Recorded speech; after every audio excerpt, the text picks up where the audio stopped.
In this video, we'll show you how to change and correct individual retiree coverage in MyTRS. It is important to note that there are written instructions for this process available as well on our employer website under Online Training and Guides. Go to the employer website, click on Online Training and Guides, and that will bring you to this webpage. Now at the top you'll see different videos, probably where you're locating this video, as well as two guides, one for active deduction reporting and one for retiree insurance, which will have these instructions in it. Now in this video, we're going to cover both changing coverage and correcting coverage because sometimes people get them a little confused and it'd be good for you to see the contrast. So we're going to make a change to a member and then we're going to correct them assuming we made a mistake. So in the first case, for the first step of this, we're going to do a change and we're going to do it to one of our retirees. So starting from the home page, we're going to go to Retiree Insurance Selections. And on this screen, we are going to look up our member by name. Last name's Blackbird. And again, you don't have to type the entire name. It is important to type it correctly. So we're going to type in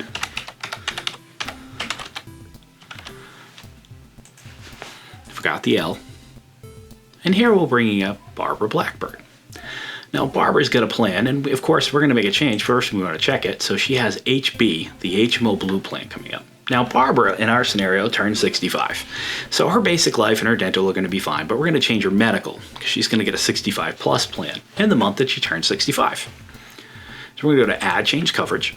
And even though we brought up Barbara here, MyTRS isn't going to assume that that's the person we want to make the change on. So we're going to search for her again here. I do see she's the third option, but I want to show you how the search works. And we're going to click search, and again, Barbara's here, so we're going to choose her record, and we're going to choose next. Now here, you have to pick one of your four options. So in this case, we're doing a change. We're changing the plan she has. And when we do that, you're going to see a couple dates appear. Now, if you forget to hit this date and you try to hit next, it defaults to today's date, and that's not an eligible coverage start date because coverage always has to be for a full month. So the coverage start date always has to be the first of the month. It is super important to make sure you set this date properly. In our example, Barbara is going to turn 65 in March of 2024, so we think. And so we're going to make this 3/1/2024. And remember, this is the coverage start date, not the month that the deduction comes from. So please always make sure that you're entering this in based on her coverage. So we're going to choose next. And then what we're going to say here is, okay, so she has HB, but she has decided that she's going to switch to an Aetna plan because she's 65 plus. And of course, this is going to save her a little bit of money. Now, her other options, second medical, basic, none of those things have to change. She's got a single plan and she's just turning 65. That's the only option we're going to change here. I'm going to choose next. Now, of course, if she had other option changes, you would do those at the same time. And what you'll see is we picked 3/1.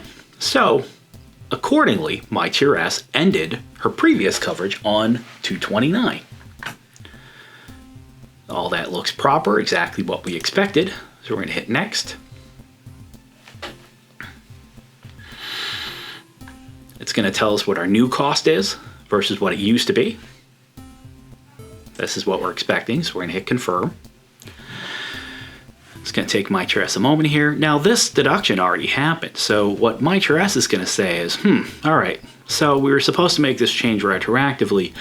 It's going to pop up a message telling us that there should be a rebill involved. And you can see here that it has rebills generated. Now, it happened within this month, so you didn't get the message telling you that it's for a prior period, even though it kind of really is because the deductions for March were already taken. So, in this particular case, though, now you can see that her coverage was ended on February 29th, and her deduction for the new plan is going to start effective 3/1/2024. And of course, because we saw a rebill, we should always go to insurance deduction history and just check out her account. Now you can see the last person we worked on is still in here, so we're going to go in and check out Blackbird. Check out her account. And we're going to see here that it's refunding her $185. And that looks like exactly what we were expecting. Now, let's fast forward a couple days, but we send out our confirmation information to Barbara, and now Barbara calls us up and goes, oh God, I didn't understand the rules properly. My birthday's actually in February.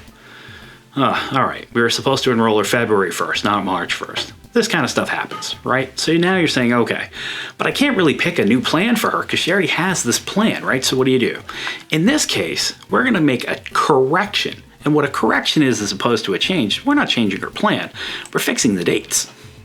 So we're going to go back in, from the home page. We're going to presume this is a different day. So we're going to have to search for Barbara. Granted, it could be the moment you hit commit that you realize the mistake's made. That does happen. So here we have Barbara. We can confirm we made the change 3/1, but it should have been February 1st. So we're going to come back in here. Now we're just going to pick Barbara from here because I already showed you that feature. And here, instead of change, because if we try to pick change, it's going to ask you to pick a different plan, but she already has the right plan. It's just that the dates are wrong. So we're going to choose correct enrollment. And just like I mentioned before, don't forget this date, because if you don't change it, you're going to get that error message. So here we're going to choose February 1, 2024. Choose next. And MyTRS is going to show you the plans that were available. So we're going to choose next here. And here you can see, so you did have your HB plan, even though it wasn't on the previous screen, and we have this one ending March 1st, or beginning March 1st, ending February 29th, pardon me. So what we need to do here is we need to change this to February 1st, 2024. And then of course, we need to change this so we don't have an overlapping date. If we do, you'll get an error message saying that the dates overlap. If you're moving it forward, you gotta be careful not to create a gap either. So we're gonna go in and choose 1/31/2024. Make sure everything looks like it's good, all right? Never delete rows in here. I've had folks think they're doing their spring cleaning. If you delete any of these rows in this situation, you're gonna be telling MyTRS to delete every deduction in accordance with that row. You'll be giving huge refunds out to retirees that you'll regret. So, we're gonna go in here. These are the changes we need to make. We're gonna hit next.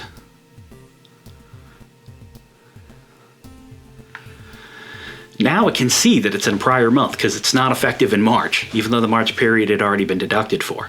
So here you're going to get a message saying that it's for the prior month. Are you sure you want this? And we're going to say yes. And again, here you're going to see, this is probably a little misleading because you are making it a different month, but the new cost and old costs are going to stay the same. So you have the same plans in place. What we're doing is changing the dates, right? Now, we're making it effective a month sooner. So, obviously Barbara is due a bigger refund than we originally thought. So MyTRS is figuring that out right now. It's looking through her deduction history, it's looking at the date you entered, it's checking out the math. You're going to get another indicator that a rebill was generated. Okay, great. So let's go to deduction history and see what's going on with that. Here we have Barbara Blackbird. Now, because we had looked her up before, we're kind of cheating here. We didn't have to look for her again. But if we had gone in here, so I'm going to enter her again because that's what we would do. Oh, look, it's Barbara. Okay, very good. So now she's up, and you can see that she now has 2 refunds, and 1 for each month because this is the original one we entered, and then this is when we went in and did our correction. Always check your insurance deduction history if you get an indicator of a rebill. And for more details on how to view this screen, please see our video on reviewing the insurance deduction history screen. Thanks again for watching.